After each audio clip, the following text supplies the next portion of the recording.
Do words' attempts to be helpful sometimes drive you nuts? Here's a way that you can turn off at least some of the helpfulness.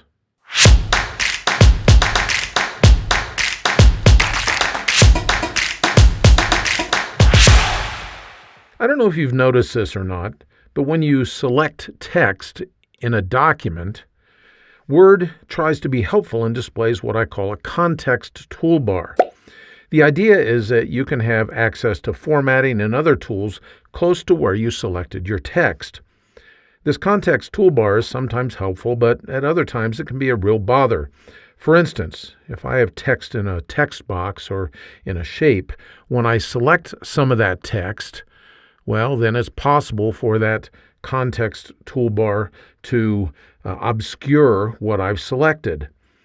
If you tire of the context toolbar, you can direct Word to not be so helpful. All you have to do is just jump over to the Word Options dialog box. And then on the General tab, you want to pay attention to this option, Show Mini Toolbar on Selection. This is selected by default, and it controls that context toolbar that we were looking at just a moment ago.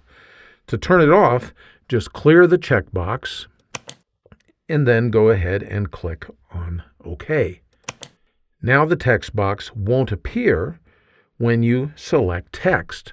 You can see that if I select this text, it doesn't appear like it did a minute ago. And if I select text within the text box, I don't have the obscuring effect that I had with that context toolbar just a little while ago.